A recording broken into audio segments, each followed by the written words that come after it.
Au revoir Golden Boy, au revoir ministre d'État, au revoir Excellence.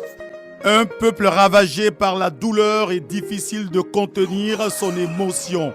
Papa nous parlait librement et assez souvent de la mort. Une fois, lors d'un échange avec lui, il nous dit qu'à ses funérailles, il souhaiterait qu'on dise à tous ses proches que Dieu nous l'avait prêté et Dieu a jugé bon de le reprendre. La disparition d'Ahmed Bakayoko laisse tout un pays sans voix. À 56 ans, le destin d'Ahmed Bakayoko s'est arrêté, et cela contre toute attente. On pleure pour toi, I'm back. Mes condoléances à la Côte d'Ivoire.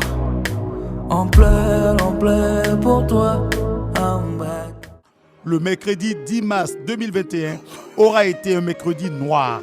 L'étoile d'État, le Golden Boy, Ambak, le demi-dieu, laisse de façon brutale et inattendue la scène politique ivoirienne. Là où il y avait ce qu'on appelle dans notre communément chez nous la chaleur, le feu, celui qui partait avec le bon ton, le bon mot, la bonne pratique, c'était Ahmed.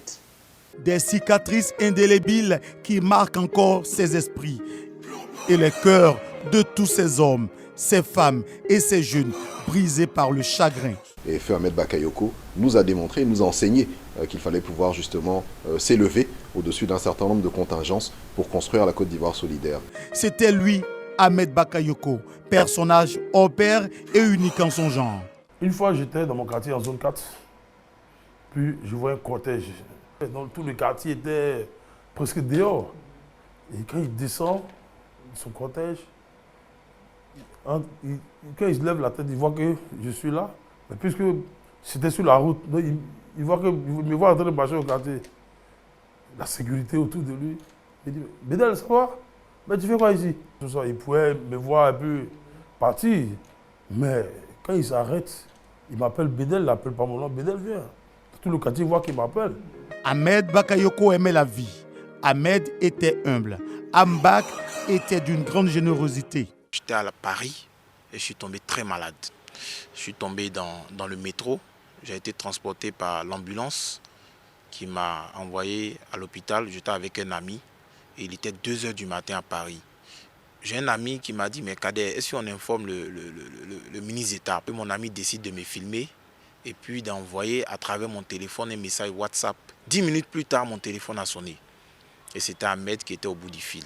Et il a demandé on était à quel hôpital, il a donné toutes les informations nécessaires. 1 heure plus tard, quelqu'un était là et qui est venu pour solder les frais médicaux. Ahmed Bakayoko était rigoureux dans le travail.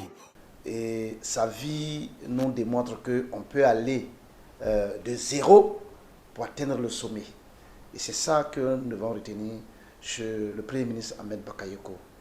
Vous voyez, on parle beaucoup, mais Ahmed Bakayoko avait en lui la culture de la fidélité, de la loyauté.